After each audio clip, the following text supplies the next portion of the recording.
नमस्कार, मैं हूं संतोष। सिटी न्यूज बैंड रीवा की सांध्यकालीन समाचार सेवा में आपका स्वागत है। प्रस्तुत हैं आज की मुख्य खबरें। 2 गज की दूरी, मास्क है जरूरी नियमों के साथ परीक्षा दे रहे हैं परीक्षार्थी। रोज होती है थर्मल स्क्रीनिंग।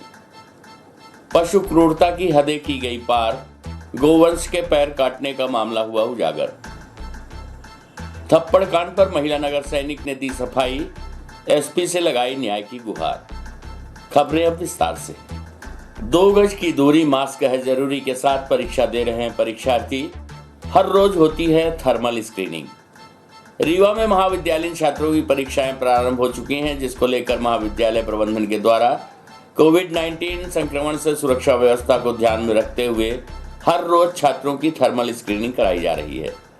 वहीं 2 गज की दूरी, मास्क है जरूरी नियमों का पालन करते हुए परीक्षार्थी परीक्षा में भाग ले रहे हैं। आपको बता दें कि वैश्विक महामारी कोरोना वायरस के संक्रमण से निजात पाने को लेकर शासन और प्रशासन के द्वारा लगातार कोशिशें की जा रही हैं, मगर संक्रमण दर है कि रुकने का नाम ही नहीं लेती। वर्तमान में रीवा जिले में 700 से अधिक कोरोना संक्रमण के मरीज मिले हैं। बावजूद इसके प्रशासन के द्वारा महाविद्यालय में छात्रों की परीक्षाएं कराई जा रही हैं। हालांकि परीक्षा को लेकर प्रशासन चुस्त और दुरुस्त दिखाई देता है तथा परीक्षा को लेकर प्रशासन के द्वारा तमाम वैकल्पिक व्यवस्थाएं कराई गई हैं। महाविद्यालयीन छात्रों की बात की जाए तो परीक्षा देने वाले छात्रों की महाविद्यालय प्रशासन के द्वारा हर रोज कक्षाओं को सैनिटाइज कराया जा रहा है। इसी के साथ परीक्षार्थियों की थर्मल स्क्रीनिंग भी कराई जाती है। वहीं 2 गज की दूरी तथा मास्क है जरूरी नियम का पालन करते हुए परीक्षार्थी परीक्षा में भाग ले रहे हैं। महाविद्यालय प्रबंधन का कहना है कि उन्होंने कोविड-19 गाइडलाइन का पालन करते हुए परीक्षाओं का संचालन शुरू किया है तथा आने वाली दिक्कतों से निपटने के लिए महाविद्यालय प्रबंधन तत्परता के साथ कार्य कर रहा है। आपको बता दें कि कोरोना के बढ़ते संक्रमण के बाद भी उच्च शिक्षा विभाग द्वारा विश्वविद्यालयों की परीक्षाएं ऑफलाइन मोड में आयोजित की जा रही हैं। विभाग ने 50% उपस्थिति और कोविड गाइडलाइन के पालन के साथ परीक्षा कराने के आदेश जारी किए थे। आपको बता दें कि जब हमारी टीम द्वारा शासकीय ठाकुर रणमत सिंह महाविद्यालय का निरीक्षण किया गया तो वहां पर कोविड-19 गाइडलाइन का पालन करते हुए परीक्षाएं आयोजित कराई जा रही हैं। इस महाविद्यालय में करीब 12,000 से अधिक छात्र विभिन्न पालियों में परीक्षाएं दे रहे हैं। प्रस्तुत है टीआरएस कॉलेज की प्राचार्य डॉक्टर अर्पिता अवस्थी से प्राप्त जानकारी के अंश। कोरोना भी बढ़ रहा है, कैसी व्यवस्था बनाई गई? हमारे यहाँ कॉलेज में टोटल 12,000 से ज़्यादा बच्चे हैं, पर हम लोगों ने पीजी की परीक्षाएं जो हैं वो पहले करवा ली थी, तो उसमें हर शिफ्ट में 800 से 900 के बीच में ही बच्चे आते हैं। और जो हमारे यहाँ कमरे हैं, हर कमरे में हमने सीटिंग व्यवस्था इस तरह की बनाई है कि 25 से 27-28 बच्चों से ज़्यादा नहीं बैठाते, एक सीट पर एक ही बच्चा बैठता है और इस तरह से पूरे दूरी को मेंटेन करते हुए बच्चे बैठकर परीक्षा दे रहे हैं। मास्क सबको अनिवार्य कर दिया गया है। इन्विजिलेटर्स या जो भी काम कर रहे हैं उन सबके लिए मास्क अनिवार्य है, छात्रों के लिए भी है। कमरों को हर शिफ्ट में सैनिटाइज करा दिया जाता है और जब पूरी परीक्षा ख़त्म होती है तो शाम को भी सैनिटाइज करा के रूम्स बंद कर दिए जाते हैं, और जिससे कि दूसरे दिन जब वो आए बच्चे तो उनको किसी भी तरह का असुविधा ना हो। कोरोना टेस्ट की भी क्या व्यवस्था है अपने कॉलेज में? नहीं, यहाँ पर हम जैसे थर्मामीटर दिया हुआ है तो वो जिनको बुखार है उनको वो चेक कर लेते हैं, पर अभी ऐसी कोई समस्या आई नहीं हमारे सामने। हमने वैसे अभी 1-2 दिन पहले यहाँ पर वैक्सीनेशन कैंप भी लगवाया था कि जो बच्चे छूट गए हैं या जिनका 18 साल से कम में थे, जो पहले नहीं लगवा पाए थे वैक्सीन, तो उनको भी सबको सारी सुविधा उपलब्ध कराई थी कॉलेज में कि आ करके वो वैक्सीन लगवा लें। बिना वैक्सीन वालों को भी हम लोग रोक रहे हैं। पशु क्रूरता की हदें पार, गोवंश के पैर काटने का मामला हुआ उजागर। पुलिस ने दर्ज किया मामला। रीवा पुलिस ने गोवंश क्रूरता पर मामला किया दर्ज। आपको बता दें कि जिला मुख्यालय से करीब 20 किलोमीटर दूर बैकुंठपुर थाने के हरदी गांव में गाय का पैर काटने का मामला प्रकाश में आया है। ग्रामीणों ने उक्त मामले की शिकायत दर्ज कराई थी। शिकायत पर पुलिस ने 3 आरोपियों के खिलाफ प्रकरण पंजीबद्ध कर लिया है। बैकुंठपुर क्षेत्र के हरदी गांव में 13 जनवरी 2022 को पशु क्रूरता की घटना सामने आई थी, जिसमें कुछ आरोपियों ने पिकअप वाहन में भरकर गौवंश को हरदी तालाब के पास छोड़ रहे थे। इसमें से एक गाय को उतारने के दौरान रस्सी बंधी होने के चलते जल्दबाजी में आरोपियों ने उसका पैर ही काट दिया, जिसके बाद संतोष सिंह, कृष्णपाल सिंह, गंगा साहू, लाला राम प्रजापति सहित अन्य ग्रामीणों द्वारा शिकायत दर्ज कराई गई। 17 जनवरी 2022 को सामाजिक कार्यकर्ता शिवानंद द्विवेदी सहित अन्य लोगों ने एसपी को ज्ञापन सौंपते हुए कार्यवाही की मांग की थी। बैकुंठपुर थाना प्रभारी राजकुमार शुक्ला ने बताया कि पुलिस अधीक्षक नवनीत भसीन के निर्देश पर 3 आरोपियों के विरुद्ध प्रकरण पंजीबद्ध किया गया है। पुलिस ने आरोपी अशोक गुप्ता, प्रिंस गुप्ता और दशरथ गुप्ता के खिलाफ धारा 411 है, धारा 414 है, 429 ताजीराते हिंद के तहत पशु क्रूरता निवारण अधिनियम धारा 1960 एवं 4/9 गोवंश प्रतिषेध नियम 2004 का अपराध प्रथम दृष्टया पंजीबद्ध कर विवेचना प्रारंभ की गई है। प्रस्तुत है सामाजिक कार्यकर्ता शिवानंद द्विवेदी एवं एडिशनल एसपी शिव कुमार वर्मा से प्राप्त जानकारी के अंश।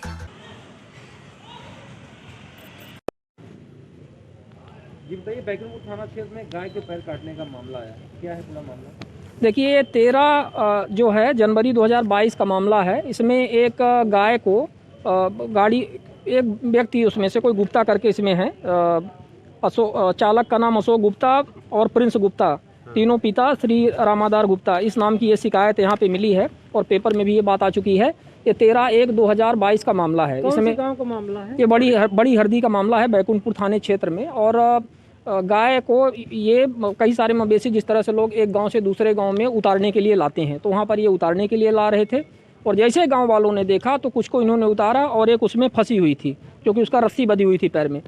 तो जल्दी चूँकि गांव वाले आ गए तो इनको ये भागने के चक्कर में उसका जो है हथियार से उन्होंने पैर को काट दिया और पैर काटने के बाद उसका बिल्कुल पैर अलग हो गया और फिर वहाँ से ये भाग लिए। लेकिन गांव के लोगों ने जो वहाँ पर उपस्थित थे उन्होंने चश्मदीद इनको देख लिया है और उनको सब पता है कि ये कौन कौन से लोग हैं, इसीलिए उन सब ग्रामीणों ने इन नाम के व्यक्तियों की इनकी गाड़ी नंबर सहित यहाँ पे कंप्लेन की है और एसपी ऑफिस में रही थी और कहाँ के लिए जा रही थी, कैसे क्या जा रही थी? ये गाय कहीं से आ जा नहीं रही थी, इसको वहाँ पे छोड़े लोग, क्योंकि वाहन में इसको लाए और वहाँ पे उतारते हैं। अक्सर ये क्या करते हैं कि एक गांव के मवेशी दूसरे गांव में ला करके उतार देते हैं, ठीक है ना। ऐरा जो इस तरह से होते हैं, लोग ऐरा छोड़ देते हैं, तो ये एक प्रक्रिया है, उसी के तहत ये भी ये कर रहे थे।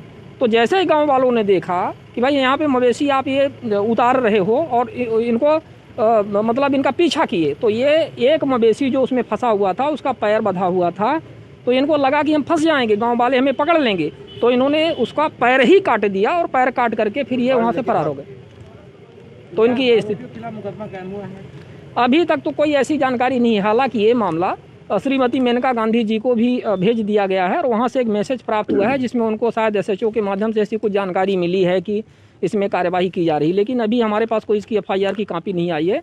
इसमें सीधे मध्य प्रदेश गोवंश वध प्रतिषेध अधिनियम 2004 का प्रकरण बनता है, पशु क्रूरता निवारण अधिनियम का प्रकरण बनता है, इसमें आईपीसी 429, 326 और 307 का मामला बनता है, क्योंकि ये उसको मारने का पूरा प्रयास था।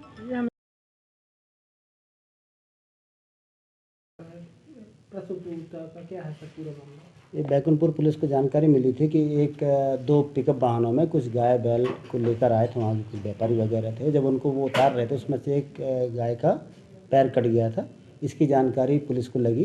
पुलिस को जानकारी लगने के बाद पुलिस ने पशु क्रूरता अधिनियम के तहत प्रकरण पंजीबद्ध कर लिया और वाहनों की तलाश करके उन्होंने दोनों वाहन जब्त भी कर लिए और जो आरोपी थे उनको नोटिस देके वैधानिक कार्रवाई पुलिस द्वारा की जा रही है। कुल मिला के पुलिस के संज्ञान में आने के बाद मामले को संज्ञान में लेकर उसमें वैधानिक कार्रवाई की जा चुकी है। सर कितने आरोपी हैं? इसमें 2 पिकअप वाहन हैं और इसमें आरोपियों की संख्या में भी अभी थाना प्रभारी के द्वारा बताया नहीं गया है, मैं बात करता हूँ। लॉ कॉलेज की परीक्षा देने पहुंचे कांग्रेस के विधायक, पास में मोबाइल रखने का फोटो हुआ वायरल। विधायक ने कहा किसी ने टोका नहीं, नियमों से था अनभिज्ञ। आपको बता दें कि रीवा के मऊगंज विधानसभा क्षेत्र से कांग्रेस पार्टी के पूर्व विधायक सुखेंद्र सिंह बन्ना का एक फोटो इन दिनों सोशल मीडिया पर तेजी से वायरल हो रहा है, जिसमें पूर्व विधायक परीक्षा हाल में बैठकर साथ में मोबाइल लिए हुए देखे गए हैं। बताया जा रहा है कि महाविद्यालय प्रशासन की लापरवाही के कारण परीक्षा देते समय पूर्व विधायक ने अपने साथ में मोबाइल रखा था। जिसके बाद अब पूर्व विधायक ने भी सफाई देते हुए नियमों से अनभिज्ञता जाहिर कर सरकारी सिस्टम पर सवाल खड़े कर दिए हैं। वहीं मामले को लेकर उच्च शिक्षा अधिकारी पंकज श्रीवास्तव ने मऊगंज प्राचार्य को कारण बताओ नोटिस जारी किया है। आपको बता दें कि कानून की परीक्षा देने वाला व्यक्ति नियमों की जानकारी न होने की बात कहे तो आप उसे क्या कहेंगे? जी हां, इसी तरह की बातों का प्रयोग किया है वर्तमान में लॉ की परीक्षा देने वाले कांग्रेस पार्टी के पूर्व विधायक सुखेंद्र सिंह बन्ना ने। उन्हें परीक्षा केंद्र के नियमों की जानकारी नहीं थी तथा उन्हें किसी ने रोका नहीं, जिसकी वजह से वो परीक्षा हॉल में मोबाइल लेकर पहुंच गए। दरअसल मऊगंज विधानसभा क्षेत्र से कांग्रेस पार्टी के पूर्व विधायक सुखेंद्र सिंह बन्ना इन दिनों LLB की परीक्षाएं दे रहे हैं और पूर्व विधायक सुखेंद्र सिंह बन्ना का परीक्षा केंद्र में मोबाइल रखने का फोटो सोशल मीडिया पर वायरल हो रहा है, जिसके बाद मामले पर सफाई देते हुए विधायक ने अपना पक्ष रखा तथा विधायक ने नियमों की जानकारी न होने की बात कही है। हालांकि मामले को लेकर महाविद्यालय प्रबंधन की लापरवाही भी उजागर हुई है। आखिर पूर्व विधायक को परीक्षा हॉल में जाते समय चेकिंग क्यों नहीं की गई, जिसकी वजह से वो मोबाइल लेकर परीक्षा देते हुए दिखाई दिए। मामले को लेकर उच्च शिक्षा अधिकारी पंकज श्रीवास्तव ने महाविद्यालय प्रबंधन को भी कारण बताओ नोटिस जारी किया है। आइए सुनते हैं इस संबंध में सुखेंद्र सिंह बन्ना पूर्व विधायक कांग्रेस से प्राप्त जानकारी के अंश। वो फोटो उस पेपर नहीं चालू था, मैं तो ऐसे बैठा था। जनरली मुझे ये मालूम नहीं कि मोबाइल, इसलिए कोई टोका भी नहीं कि नहीं मोबाइल जाना चाहिए नहीं जाना चाहिए। अब इस बात का कोई बात का बतंगड़ बना रहे हैं तो मुझे जानकारी नहीं इस बात की, बाकी मुझे कोई टोका नहीं। इस समय तो परीक्षाएं ओपन हो रही हैं, परीक्षा हो भी नहीं रही है, ऐसे लोग पास हो रहे हैं जो इस समय देश के हालात, खासकर शिक्षा डिपार्टमेंट में, चाहे उच्च शिक्षा हो, चाहे जूनियर शिक्षा हो, चाहे प्राइमरी शिक्षा हो, ऐसे स्कूलें बंद, शराब की दुकानें खुली, ये सब सारा सिस्टम, एग्जाम कहीं हो नहीं रहे हैं, कहीं परीक्षा जहाँ हो रही हैं तो ओपन हो रही हैं, छात्र अलग मांग कर रहे हैं कि ओपन हो। अगर मैं मोबाइल रखा था तो कोई उसमें मुझे कोई टोका नहीं इस बात को। अगर टोके होते तो कोई बात ही नहीं। देखिए, अगर मैं किसी अलग से किसी कमरे में किसी VIP रूम में बैठा होता, आप तो देखे होंगे कि उसमें कई छात्रों के एक साथ मेरे साथ फ़ोटो आई, तो मैं समझता हूँ कि उसमें VIP वही सीट, वही टेबल, वही वो, उसमें अलग से क्या टेप था, ऐसी तो कोई बात नहीं। हाँ, अलग से बैठे होते तब ये बात होती। सप्ताह भर पूर्व थप्पड़ कांड के वीडियो वायरल होने पर हुई कार्यवाही के बाद थप्पड़ कांड पर महिला नगर सैनिक ने दी सफाई।